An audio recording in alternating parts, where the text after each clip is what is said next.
Welcome to Missouri River on the west side of Iowa.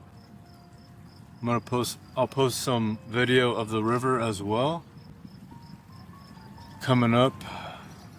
How long do you think you have left? I'm not gonna make this morbid, but how long do you think you have left on this planet till you take your last breath? Probably for most of you it's scary to think about.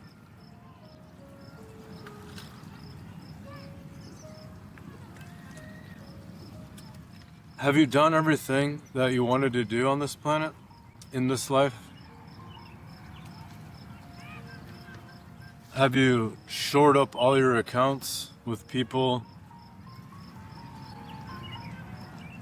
Have you got to the level of achievement in yourself that you have wanted to get to? Do you feel fulfilled in your life? Maybe you have a month left. Maybe you have a year. Maybe you have 10 years or 50 years.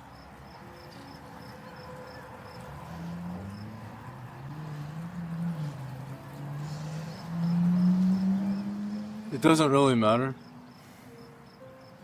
It only matters if you say that it matters. It only matters if your expectations of life aren't met yet. So you can meet those expectations by the end of this video. Seriously, you can meet the expectations for your life by the end of this video. You just make a decision right now that I'm okay. I'm okay where I'm at. It's acceptance. I've tried my best up until now. That's all I could ever do was my best.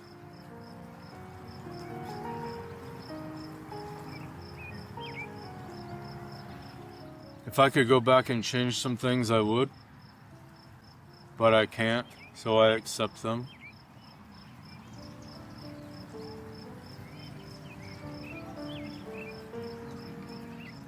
If I wake up tomorrow, I'm gonna do my best again.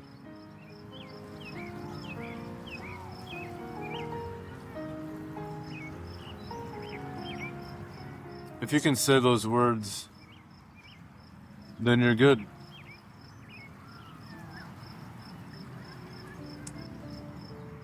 You can also reach out to people that you're holding grudges against or that you have hurt. And you don't even have to reach out to them if you don't want to.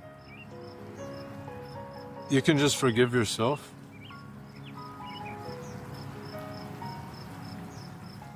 That falls in the category, if I could have done different, then I would have. If I could go back and do it differently, I would. But I can't. So I'm gonna do my best going forward. That pretty much sums it up.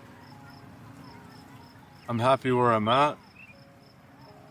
I'm grateful for what I have.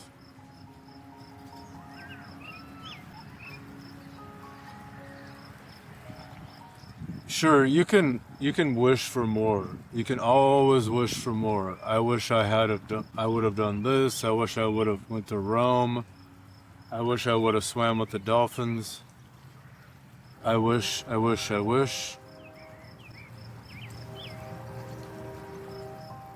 You'll get another chance in the next life.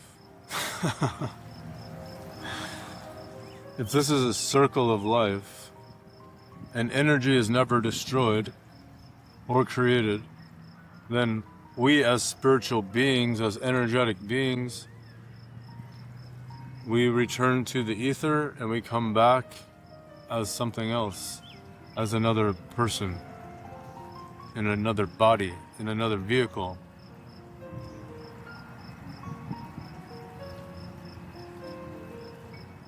You do bring some things with you. You bring your habits, your way of being, your sankalpas. So if there's something that you haven't transcended as far as ill habits about like jealousy or greed or gluttony or then work on those things. You can change. You have the ability to change. You really just have to change who you are. You know you know a really helpful way to change is to get a different perspective. When I look out at people, I can judge no one. Not that I don't judge anybody, but I can judge no one because I have done everything that they have done. You know? I've judged other people. I want to say I've betrayed people, maybe not consciously, but I'm sure somewhere along the line, or lied to somebody, stole from somebody, got irritated and snapped on somebody. That's for sure. Didn't love somebody right, treated somebody poorly, was lazy, didn't do my job right, took a shortcut, was really rigid with some people, even my closest loved ones. I'm sorry.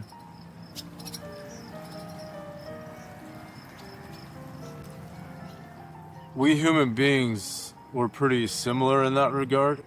Like we do kind of the same things until we really get conscious and aware, and we start changing our patterns, and we start living and adjusting our character based on principles.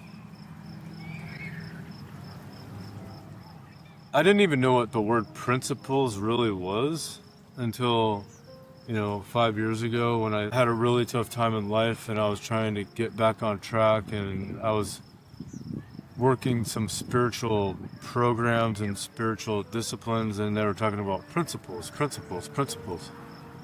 honesty, compassion, love, forgiveness, understanding, wise intention, wise effort, these kind of things. Not creating harm, living on principles instead of willy-nilly, instead of doing whatever I want, instead of fulfilling all my earthly bodily needs. Those things still creep in. They do. You know? We're still a human. We're still subject to old ways of thinking, aka sin. Neville Goddard put it how the Bible refers to sin and righteousness. And he said sin is continuing the same patterns that you're in, the same negative or destructive patterns that you're in, being the same person, never really achieving in life who you want to be.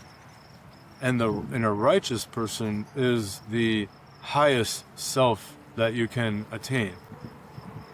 It's who you really want to be. It's your true self. That's righteousness. I thought that was interesting. It says you'll die in your sins because you never changed. You never evolved. We're humans. Everything evolves on this planet or it dies. So if you're not evolving and growing and working on yourself, then you're dying in sin every day.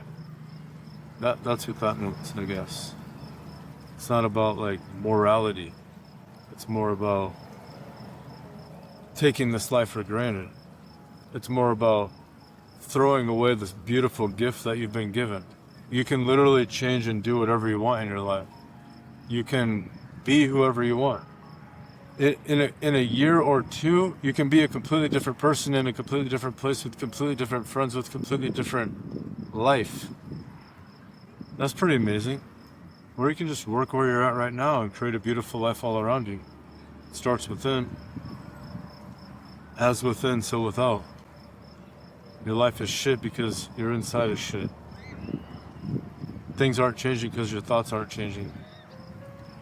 Your concept of yourself isn't changing. That's why things aren't changing. It's okay.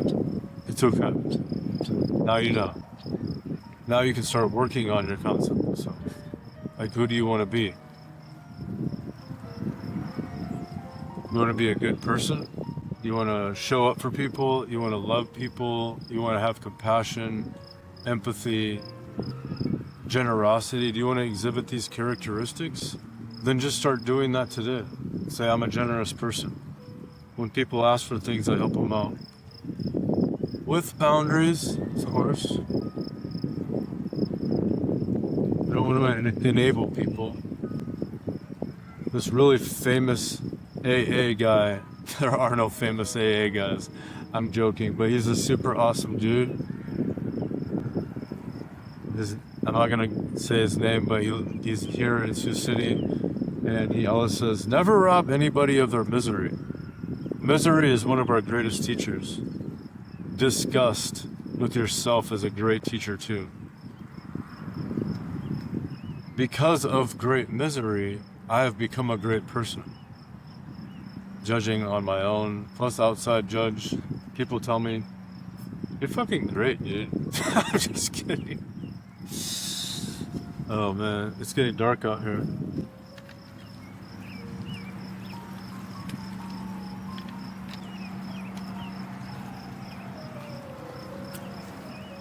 It was kind of hard getting down here. It's pretty jungly.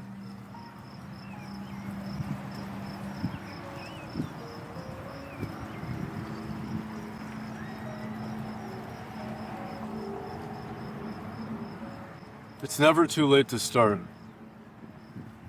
The time is to start now. Create a resolve. Say, I'm not gonna be like that anymore. I'm not that person anymore. Write down what you don't want to be. And then write down what you do want to be. Who you do want to be. Because you don't get in life what you want, you get who you are. You get the things that fit the person that you are. If you're a crooked, janky person, you're going to live a crooked, janky life. You know, if you're a compassionate and loving person with boundaries and respect, you're going to have a lot of fruit. People are going to want to be around you. If you're unstable and chaotic, you're going to attract unstable and chaotic people. And you're going to vibrate at the same level as them, so you're going to think that you're like going to relate to them really well, and you probably will. But if you're a calm and confident person, you might still attract the chaotic person, but they won't vibrate at the same level you are. And when you're authentic with them, they'll vibrate right out of your space. They can't handle that. And then you'll attract the right people into your life. All right, the lightning bugs are out, so I'm gonna take off. I love you. I'll see you in the next video.